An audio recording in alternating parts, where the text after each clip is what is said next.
the Gnome book, the King of Limbs, and Tole. It was mid-March, and I found myself over at Darshana's house, where Eamesy eventually met up with us.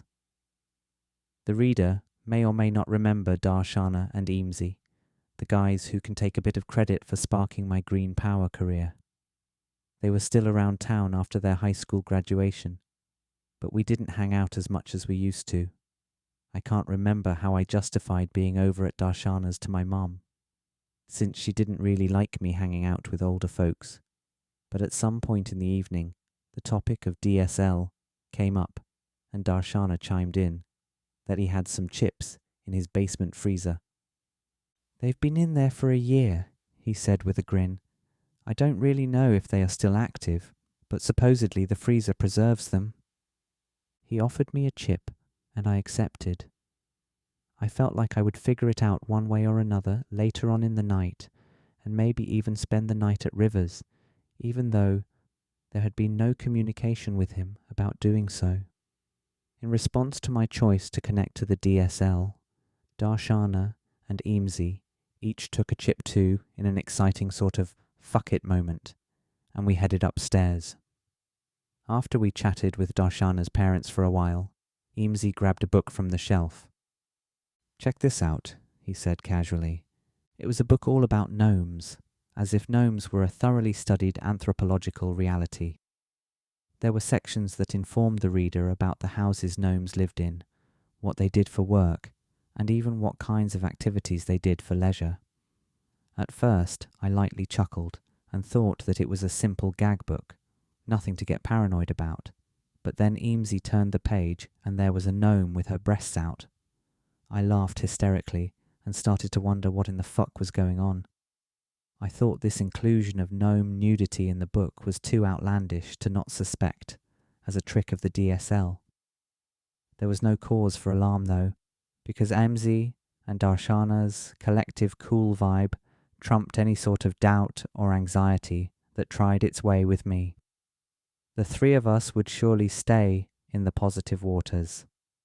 Then I had the realization that I actually had to go home. I wasn't allowed to stay the night at Darshana's, so I quickly arranged to get driven to my house, where River would pick me up. I climbed into Darshana's big purple van, and he drove me the 30-minute drive home. However much I trusted and deeply respected Darshana, I was paranoid about him driving so soon after having connected to the DSL. The drive ended up being fine though, and Darshana proved to maintain his mild-mannered lucidity.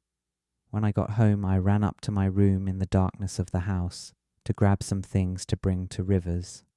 The DSL rendered the walls of the house cartoonish with a touch of waves, but I didn't have time to stop and smell the flowers. As I left my room, I heard my mother mumble my name from the cracked door of her bedroom. I slowly entered and had a sober conversation with her. I was able to convey that I would be home in the morning and would be safe, etc., etc. The whole time we talked, I couldn't see her face because of the darkness, so I blankly stared at the red glow of her alarm clock's numbers. River picked me up and we headed to his place.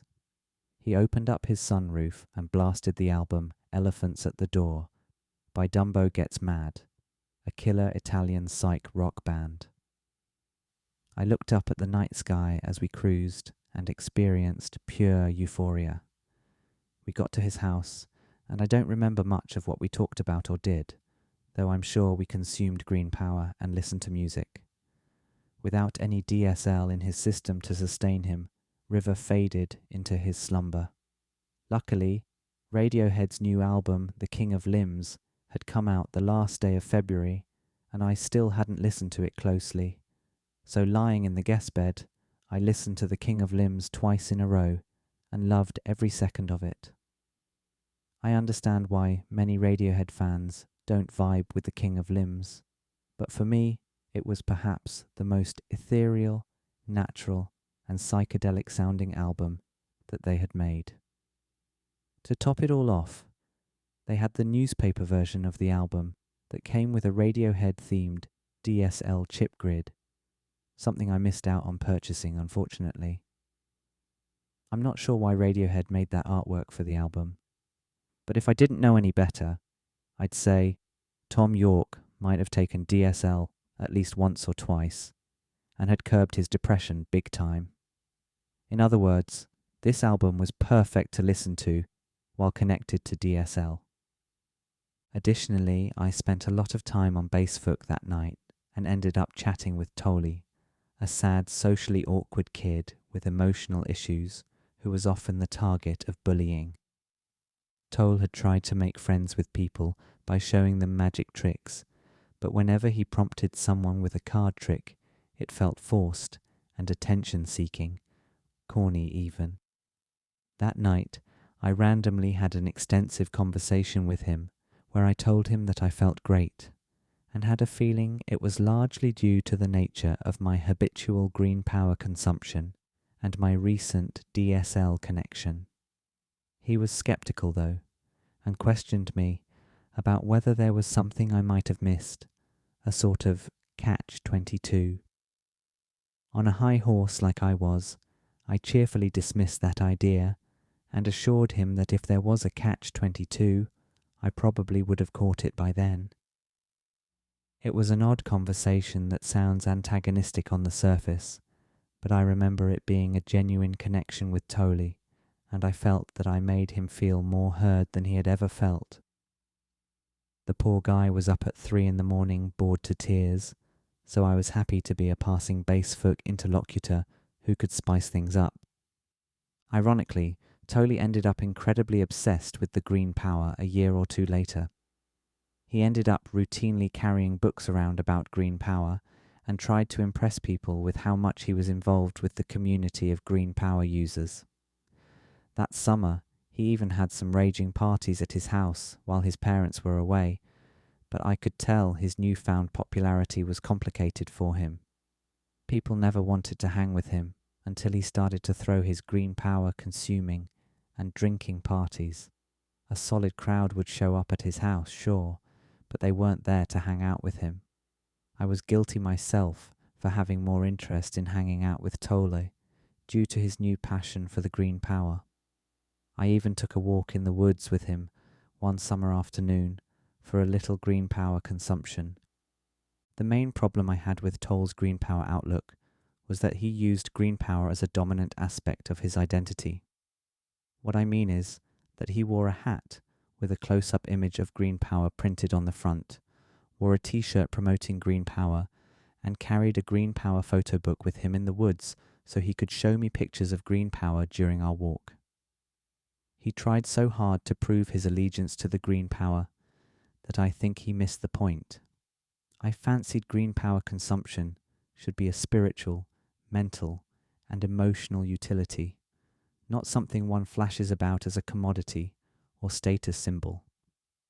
His whole way about it was antithetical to the vibes at worst, and tiredly cult classic at best. These days, I don't know what Tole is up to, but I hope he's doing well and has his head on straight. After I ended my conversation with Tole, sunrise approached and I closed the computer. I decided I'd try to sleep for a few hours before River woke up. The connection had me feeling quite alive, once again. There was rarely a dull moment my junior year of high school, and I still had a few more months of it. More amazing music kept coming out, and I felt all but completely inspired ideologically and creatively. I had little fear of having any sort of bad experience with the DSL or the mycospawn at this point. As far as I was concerned, I was only getting better at navigating these realms, and slowly but surely, I wanted to keep pushing the envelope to see what other unique thoughts and feelings from the great unknown awaited.